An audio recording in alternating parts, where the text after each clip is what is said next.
Mexico city से 55 miles waste में Mexico का सबसे मजबूत और मैक्सिमम सिक्योरिटी वाला प्रिजन मौजूद है, जिसे अल्टीप्लानो के नाम से जाना जाता है। चारों तरफ कंक्रीट की दीवार और कंटीले तारों की फेंस से घिरी ये जेल इतनी मजबूत है कि इसकी सिक्योरिटी के लिए जहां हर वक्त हजारों गार्ड्स मौजूद रहते हैं, तो वही सेल्स में सीसीटीवी कैमरा से कैदियों पर 24 घंटे नजर रखी जाती है।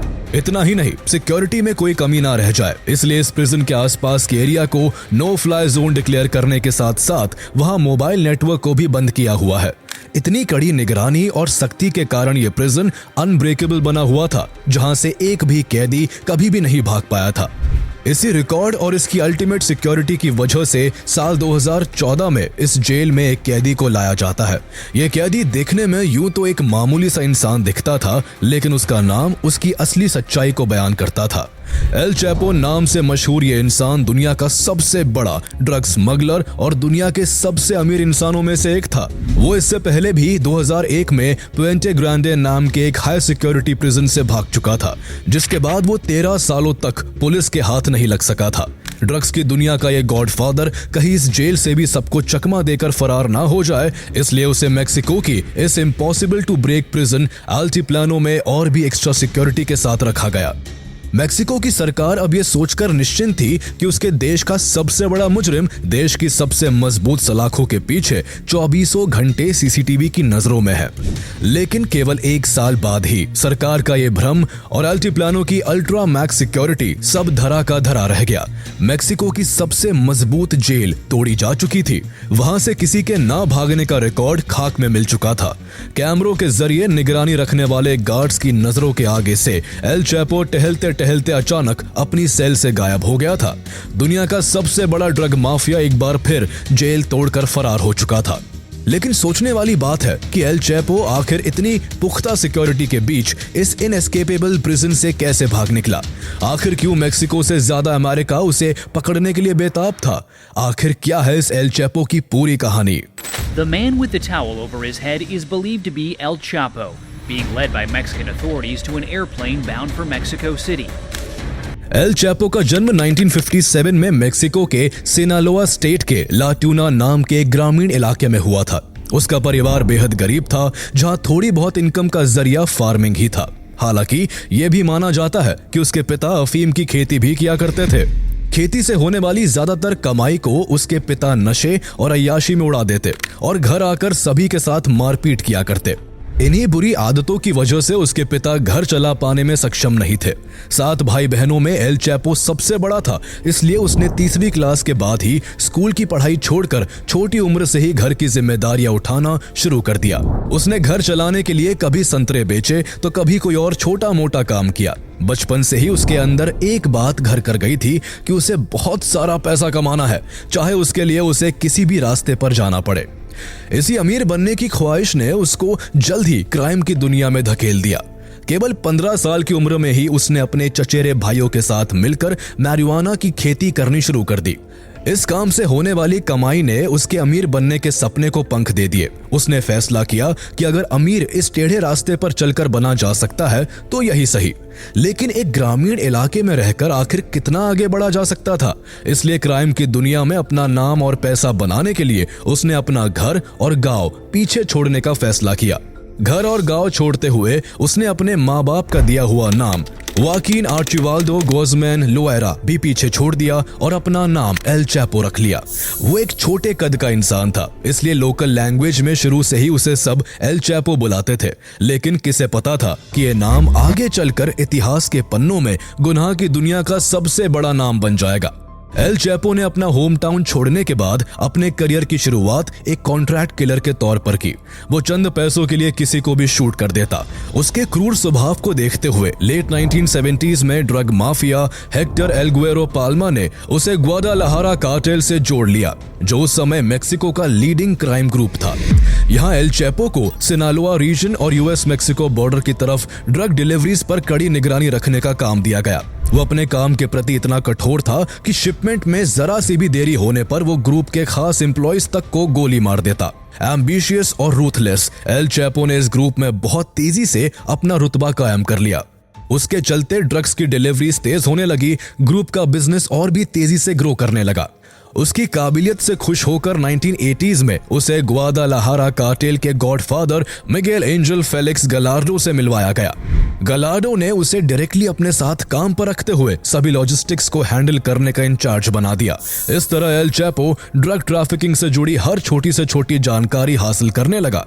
ग्वादालाहारा कार्टेल में सब कुछ सही चल रहा था और उनका ये इलीगल बिजनेस मेक्सिको के साथ साथ अमेरिका में भी काफी तेजी से बढ़ रहा था। लेकिन 1989 में इस ड्रग माफिया संगठन को एक बहुत बड़ा झटका लगता है। इस साल कार्टेल के हेड फेलिक्स गलार्डो को ड्रग एनफोर्समेंट एडमिनिस्ट्रेशन DEA के एक एजेंट के मर्डर केस में अरेस्ट कर लिया गया, जिसके बाद उसका कार्टेल बिखर कर कई हिस्सों में डिवाइड होने लगा।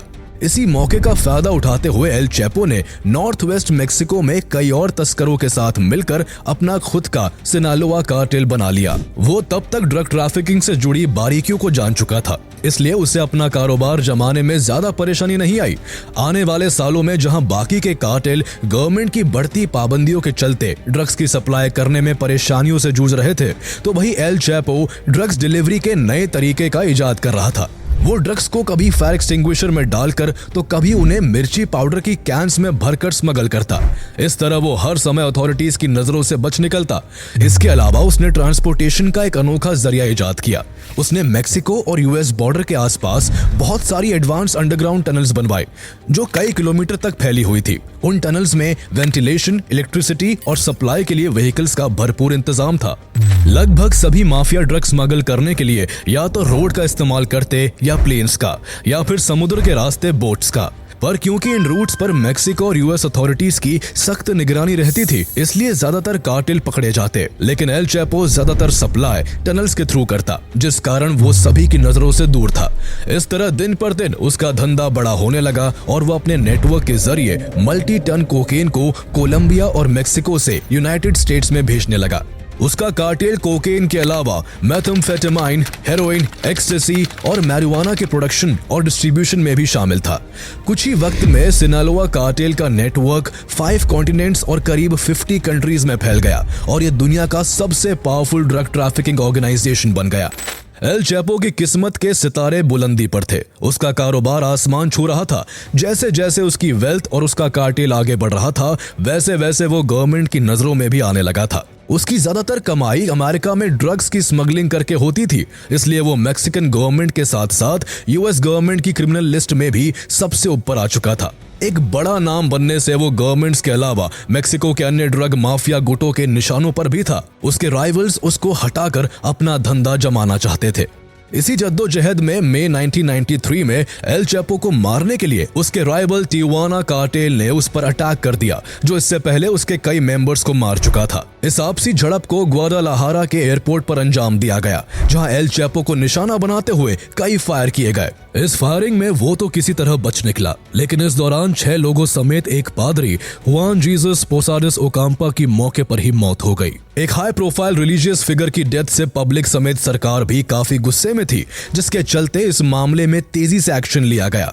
फायरिंग में इन्वॉल्व्ड सभी के फोटोज मीडिया में पब्लिश करके उनके नाम के वारंट जारी कर दिए गए। इनमें एक फोटो हुआकिन आर्चिवाल्डो गजमैन नाम से एल चैपो का भी था, जो अब आम पब्लिक के बीच भी मशहूर हो चुका था।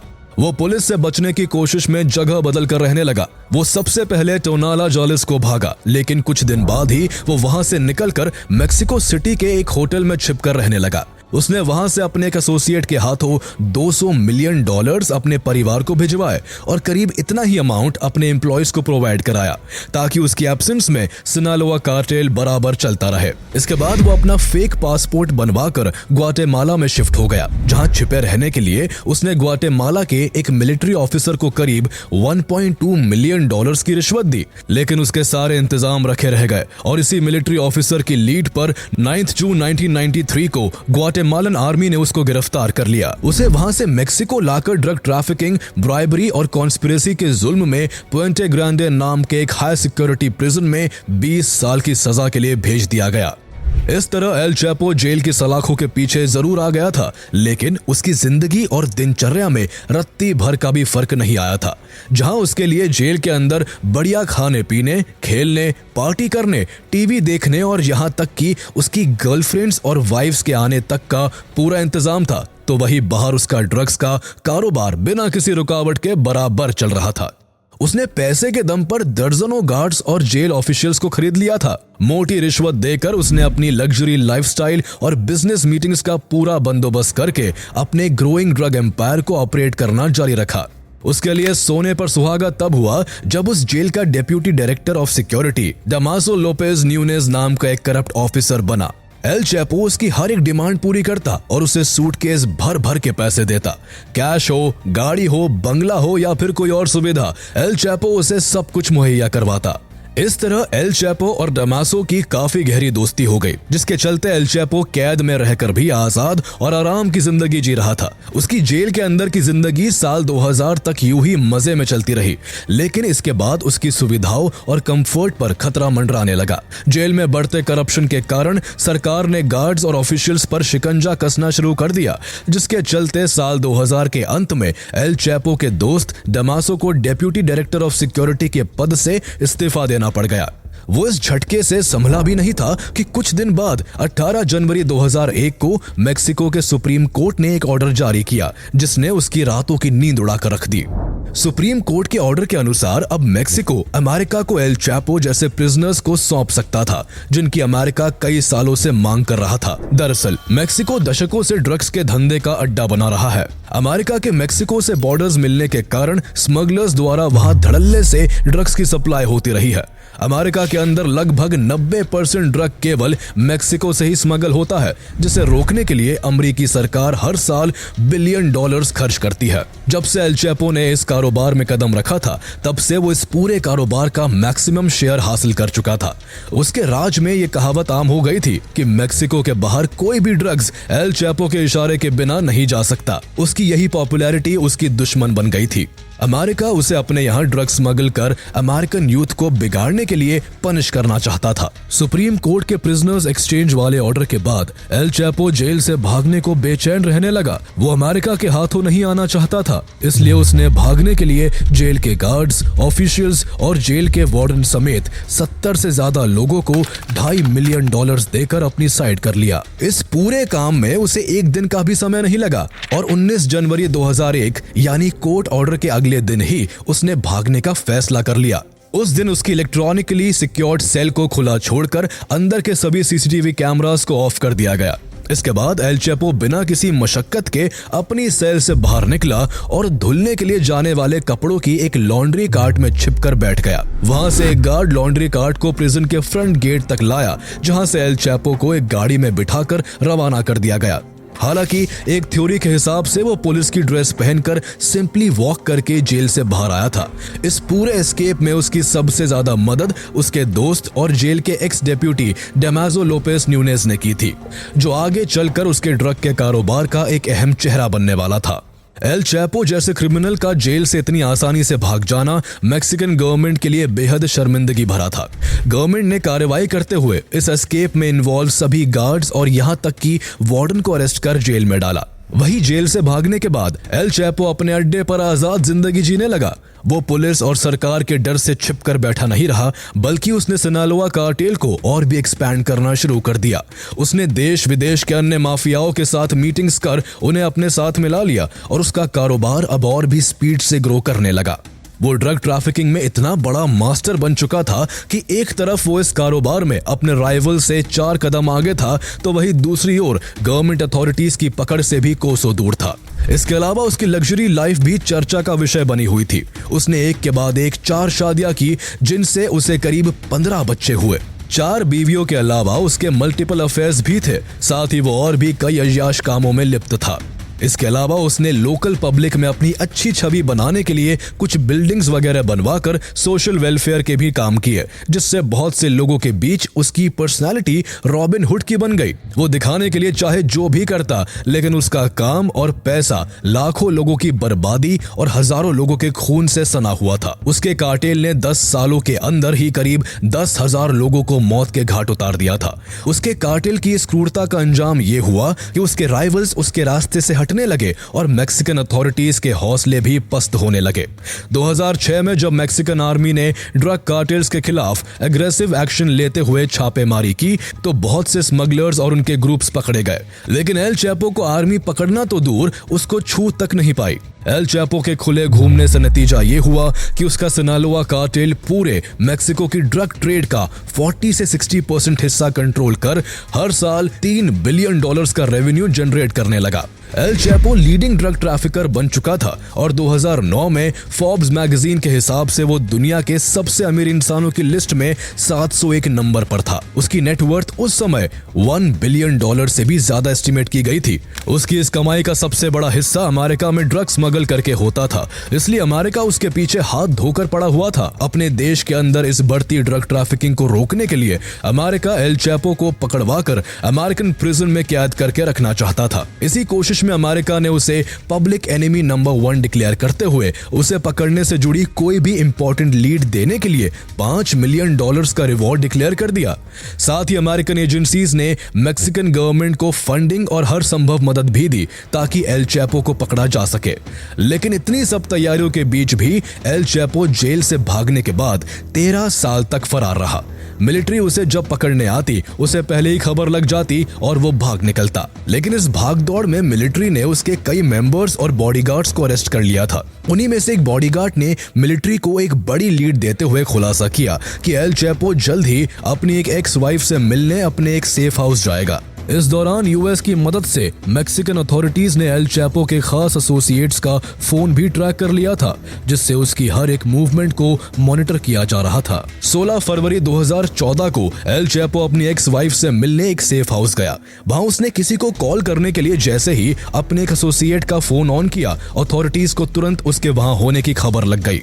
मैक्सिकन मिलिट्री ने कुछ ही देर में वहां धावा बोल दिया, लेकिन उस घर का स्टील गेट इतना मजबूत था कि उसे तोड़ने में ही मिलिट्री को काफी समय लग गया। मिलिट्री जब अंदर गई तब तक देर हो चुकी थी और एल चैपो बाथटब के नीचे बनी एक खुफिया टनल से भाग चुका था। लेकिन उसका इस तरह बार बार भागकर बच निकलना ज्यादा दिनों तक नहीं चल सका। वो इस बार सेफ हाउस से भागकर माज़ात्लान गया था, जहां यूएस एजेंट्स ने मैक्सिकन मरीन्स के साथ मिलकर उसे पकड़ने के लिए बेस सेटअप कर लिया था। अथॉरिटीज को उसकी लोकेशन का पता लगाने में ज्यादा वक्त नहीं लगा। 5 दिन बाद ही 22 फरवरी 2014 को एक होटल के 4th फ्लोर के एक कमरे पर धावा बोला गया, जिसके अंदर एल चैपो छिपकर बैठा हुआ था। इस बार उसे भागने का कोई मौका नहीं मिला और मैक्सिकन मरीन्स ने उसे फौरन अरेस्ट कर लिया। एल चैपो को पकड़कर इस बार मैक्सिको की सबसे सिक्योर्ड जेल अल्टीप्लानो में डाला गया। मैक्सिको सिटी से 55 माइल्स वेस्ट में मौजूद इस जेल की सिक्योरिटी इतनी मजबूत थी कि यहाँ से एक भी कैदी भागने की हिमाकत नहीं कर सका था।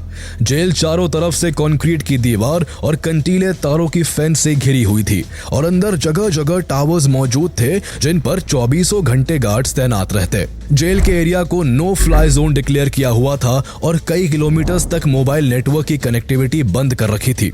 इसके अलावा जेल में 750 कैमरास द्वारा 24 घंटे कैदियों पर निगरानी रखी जाती। कुछ खास गार्ड्स को केवल कैमरों से मिल रही फीड को मॉनिटर करने के लिए रखा हुआ था। इस तरह इस पुख्ता जेल से कोई कैदी भागना तो दूर, भागने की प्लानिंग भी नहीं कर सकता था। इस जेल की इसी मजबूती के कारण एल चैपो को इस जेल की सलाखों के पीछे भेज दिया गया, जहां उस पर हर एक सेकंड नजर रखी जाती। एल चैपो के अल्टीप्लानो में कैद होने से पब्लिक और मैक्सिकन गवर्नमेंट तो निश्चिंत हो चुकी थी, लेकिन अमेरिका को अभी भी डर सता रहा था। अमेरिका को पता था कि एल चैपो के जेल में होने से भी ना तो उसका कारोबार रुकने वाला था और ना ही अमेरिका में ड्रग्स की सप्लाई बंद होने वाली थी। इसके अलावा अमेरिका को डर था कि वो कहीं फिर से जेल तोड़कर ना भाग जाए, इसलिए अमेरिका ने मैक्सिको की गवर्नमेंट से एल चैपो को उसे सौंप देने को कहा। लेकिन मैक्सिकन अथॉरिटीज ने ऐसा करने से मना कर दिया। मैक्सिकन प्रेसिडेंट एनरिके पेना नियतो ने तो यहां तक कहा कि मैक्सिको अपने कैदियों को संभालने के लिए कैपेबल है और एल चैपो पिछली बार की तरह जेल से नहीं भाग सकेगा। लेकिन मैक्सिको के प्रेसिडेंट को उस वक्त इस बात का अंदाजा भी नहीं था कि आगे चलकर उन्हें उनके ये शब्द भारी पड़ने वाले थे, क्योंकि जेल में मौजूद शातिर एल चैपो की भागने की तैयारी उस दिन से ही शुरू हो गई थी जिस दिन उसे अल्टीप्लानो में लाया गया था। उसने कुछ ही दिनों में मैक्सिको के इस मैक्सिमम सिक्योरिटी प्रिजन से भागने का प्लान बनाकर अपनी सबसे खास बीवी एमा कोरोनेल को बता दिया, जो अक्सर उससे जेल में मिलने आया करती थी। उसकी ये बीवी एमा एल चैपो से 30 साल से ज्यादा छोटी थी। इतना एज गैप होने के बाद भी उसकी एल चैपो से अंडरस्टैंडिंग काफी अच्छी थी और वो उसके क्राइम्स में बराबर इन्वॉल्व रहती थी। यही वजह थी कि एल चैपो ने इस जेल से खुद को निकालने की जिम्मेदारी एमा को सौंपी, जिसने प्लान को एग्जीक्यूट करने के लिए अपने साथ एल चैपो के 4 बेटों और उसके पहले जेल के ex deputy director Damaso Lopez Nunez को शामिल कर लिया। डमासो लोपेज तब से ही बेरोजगार हो गया था जब से उसे करप्शन के चलते जेल के डेप्यूटी डायरेक्टर के पद से हटा दिया गया था। काम की तलाश ने उसे एल चैपो के कार्टेल का हिस्सा बना दिया था।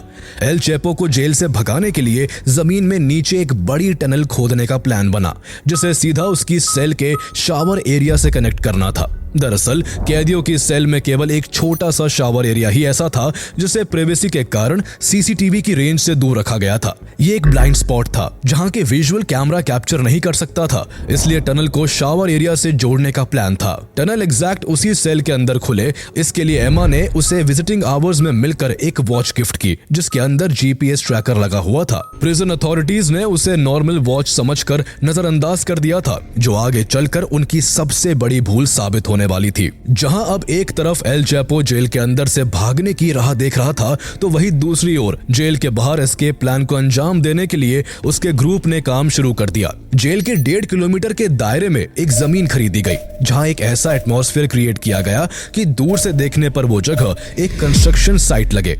वहां से जमीन में कई फीट नीचे टनल खोदने का काम शुरू हुआ, जिसमें कई वर्कर्स द्वारा टर्न बाय टर्न दिन रात काम किया जाता। दिन, हफ्तों और महीनों तक सुरंग बनने का काम चलता रहा, लेकिन प्रिजन अथॉरिटीज को कानों कान खबर तक नहीं लगी।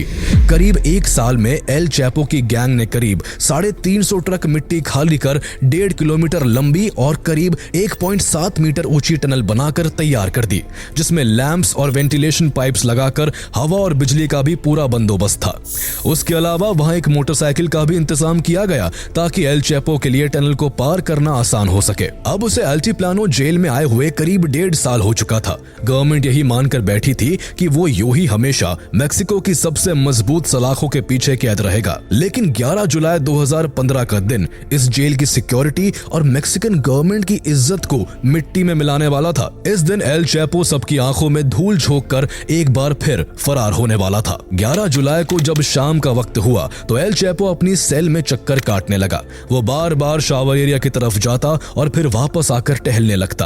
वो इस तरह शावर एरिया में नीचे खोदी जा चुकी टनल से भागने के सिग्नल का इंतजार कर रहा था, लेकिन सीसीटीवी के जरिए नजर रखने वाले गार्ड्स उस जगह पर ब्लाइंड स्पॉट होने से इस पूरे मामले से बिल्कुल अनजान थे। बार बार शावर एरिया की तरफ जाने के क्रम में एल चैपो रात करीब 9 बजे फिर से शावर एरिया की तरफ गया, लेकिन इस बार वो वापस नहीं आया। जब वो शावर एरिया से 25 मिनट बाद भी बाहर नहीं आया तो गार्ड्स को कुछ गड़बड़ी महसूस हुई। उन्होंने उसकी सेल खोलकर जैसे ही शावर एरिया की तरफ जाकर देखा तो उनके पैरों के नीचे से जमीन खिसक गई। उस छोटे से एरिया में 20 बाय 20 इंच का एक होल था जिसके कई फुट नीचे सुरंग बनाई गई थी और वहां नीचे उतरने के लिए एक सीढ़ी भी लगी हुई थी।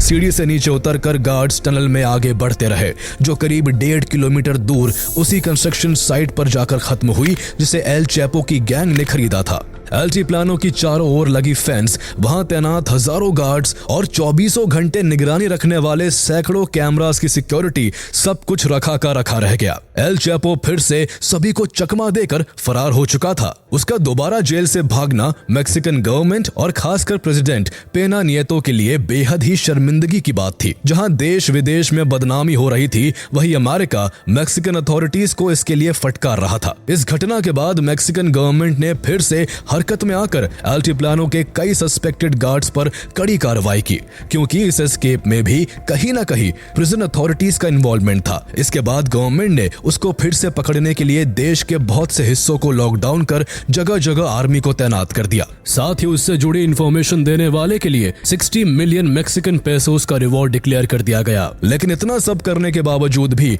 महीनों तक एल चैपो का कोई नामो निशान नहीं मिल सका। उसे पकड़ने के लिए मैक्सिकन मिलिट्री के साथ दुनिया भर की टॉप लॉ इन्फोर्समेंट एजेंसीज भी शामिल हो गई। लेकिन हैरानी की बात यह थी कि जहां एल चैपो को मोस्ट वांटेड डिक्लेयर करके दुनिया की टॉप एजेंसीज ढूंढने में लगी हुई थी, वही अक्टूबर 2015 में वो हॉलीवुड एक्टर शॉन पेन को इंटरव्यू दे रहा था, जिसमें वो बड़े ताव से खुद को दुनिया का सबसे बड़ा ड्रग माफिया बता रहा था। लेकिन इस माफिया की किस्मत ने एक बार फिर पलटी मारी, जिससे उसके आजाद घूमने के दिन जल्द ही खत्म होने वाले थे। मैक्सिकन मरीन्स, आर्मी और फेडरल पुलिस समेत मैक्सिको की सभी फोर्सेस उसे पकड़ने के लिए दिन रात एक कर रही थी। इसी कोशिश में 8 जनवरी 2016 को उन्हें एक पुख्ता लीड मिली, जिसे फॉलो करते हुए नदर्न सिनालोआ के लॉस मोचिस शहर में एक घर पर रेड की गई। उस घर के अंदर एल चैपो और उसके कई साथी मौजूद थे। अथॉरिटीज को रोकने के लिए उसके साथी फायरिंग करने लगे, जिसके जवाब में फोर्सेस ने भी ताबड़तोड़ गोलियां बरसाना शुरू कर दिया। इस शूटआउट में एल चैपो के 5 लोग मारे गए, लेकिन इसके चलते एल चैपो को कुछ टाइम मिल गया, जिस वजह से वो वहां से भी एक सीक्रेट टनल से होकर भाग निकला। उसने टनल से बाहर निकलकर एक कार को बंदूक की नोक पर रोका और वहां से फरार होने लगा। लेकिन इस दिन किस्मत एल चैपो की साइड नहीं थी। वो कार से लॉस मोचिस के साउथ में करीब 20 किलोमीटर दूर ही पहुंच पाया था कि तभी उसे चारों ओर से मिलिट्री की लहराती बंदूकों ने घेर लिया। उसने उन्हें भी रिश्वत देने की कोशिश की, लेकिन ये करप्ट सोल्जर्स नहीं थे जो बिक जाते। उन्होंने उसे फौरन दबोच कर कस्टडी में ले लिया। उसे कुछ दिन मेक्सिको की उसी अल्टिप्लानो जेल में रखा गया, जहां से वो पहले सुरंग बनाकर भागा था। इस बार भी उसकी गैंग उसे सुरंग खोदकर भगाना चाहती थी, लेकिन कहानी में मोड़ तब आया जब इस बार मैक्सिकन अथॉरिटी एल चैपो को अमेरिका को सौंपने को तैयार हो गई।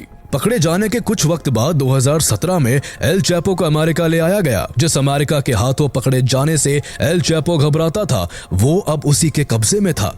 उस पर न्यूयॉर्क की फेडरल डिस्ट्रिक्ट कोर्ट में कई महीनों तक ट्रायल चला। उसे कोर्ट तक लाने ले जाने में सिक्योरिटी इतनी टाइट रखी जाती कि जब उसे रोड से गाड़ी में बिठाकर ले जाया जाता तो ट्रैफिक को रोक दिया जाता और पूरे सफर के दौरान ऊपर हेलीकॉप्टर से निगरानी की जाती। इतने मजबूत इंतजाम करके अमेरिका उसे भागने का 1% भी मौका नहीं देना चाहता था। अमेरिकन अथॉरिटीज के इंतजार की घड़ी जल्द ही समाप्त हो गई और 2019 में फेडरल कोर्ट ने एल चैपो को ड्रग ट्रैफिकिंग, मनी लॉन्ड्रिंग और मर्डर कॉन्स्पिरेसी जैसे 10 क्रिमिनल केसेस में दोषी करार दिया।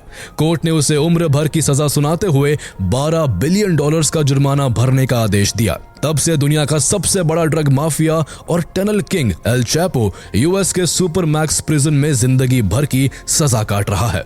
हालांकि यूएस अथॉरिटीज को आए दिन कोई ना कोई ऐसी रिपोर्ट मिलती रहती है जिसमें एल चैपो के फिर से भागने का शक जताया जाता है। इस तरह अमेरिकन अथॉरिटी को भी हरदम एक डर सा लगा रहता है कि ना जाने ये शातिर मुजरिम कब, कहां से और कैसे भाग निकले।